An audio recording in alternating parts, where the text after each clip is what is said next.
Bem, voltando aqui, o primeiro vídeo acabou encerrando de fato como eu havia comunicado, mas simbora aqui seguindo o conteúdo. Dessa vez eu não iniciei cantando. Ó, vejamos.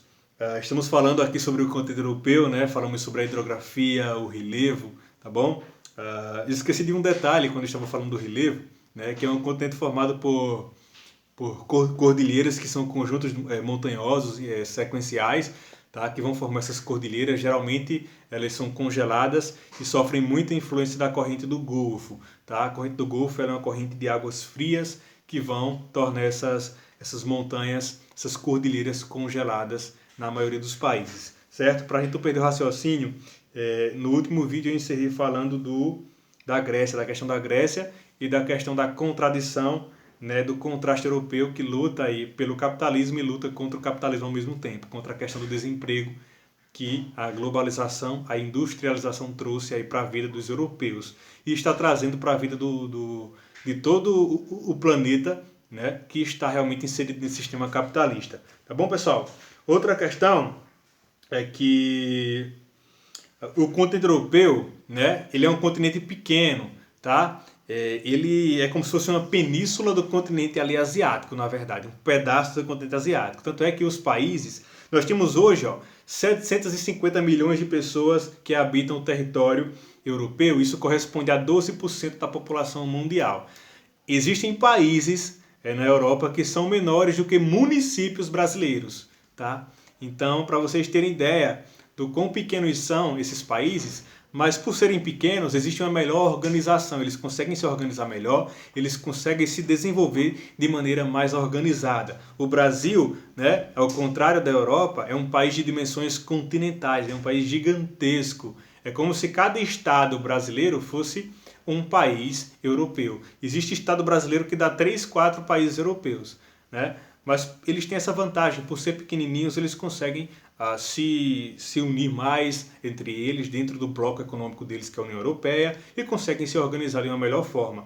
Outro problema ambiental que nós temos aqui, além das chuvas ácidas, além da extração dos peixes sem controle, né, nós temos também a desertificação.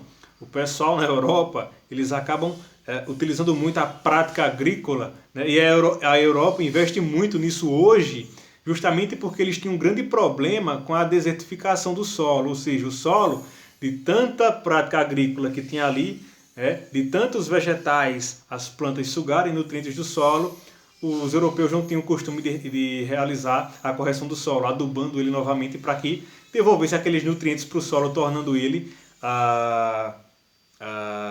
fértil, né, para produzir novamente. Eles não faziam esse ciclo nutritivo. E aí, várias áreas da Europa hoje sofrem com desertificação, o empobrecimento do solo, tá? Devido a essas más práticas agrícolas.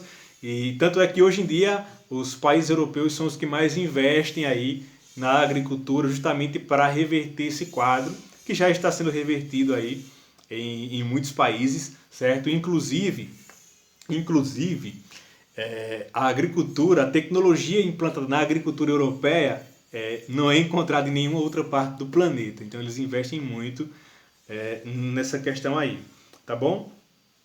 Outro problema ambiental gravíssimo são os resíduos nucleares. A França, por exemplo, que é uma das maiores potências econômicas hoje da Europa, um país que é apreciado por muitos outros países, como país modelo, 80% da energia gerada na França é proveniente de usinas nucleares, tá bom? Essas usinas, elas têm um prazo de validade em torno de 50 anos. Após 50 anos, elas são desativadas.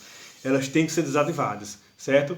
No local onde aquelas usinas foram desativadas após 50 anos, eles têm que passar 250 anos mais para frente sem habitar aquele local. Então ele fica totalmente isolado, né? 300 anos isolado, aquele local. Então, 300 anos para frente, ninguém pode habitar ali porque corre o risco de vazamento de materiais radioativos e você ser altamente atingido por eles, né, e morrer ali com a presença de vários tumores aí no seu organismo. O seu corpo começa a trabalhar de forma totalmente descontrolada, suas células, melhor dizendo, né?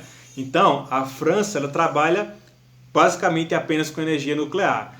Após a desativação, eles têm que armazenar esses resíduos, né, nucleicos ali esses materiais radioativos químicos em algum local e bastante isolado. Eles acabam depositando esses materiais retirados ali dos reatores nucleares no fundo do Oceano Pacífico. Então acaba contaminando toda aquela cadeia alimentar oceânica ali. Vários peixes morrem, vários corais acabam morrendo, a água começa a ficar contaminada, não tem outra saída. Para eles é pegar aquilo ali, para não deixar em solo, para matar a humanidade, eles colocam no oceano, que acaba prejudicando da mesma forma. Tá? Então, é uma prática realmente a ser bem revista.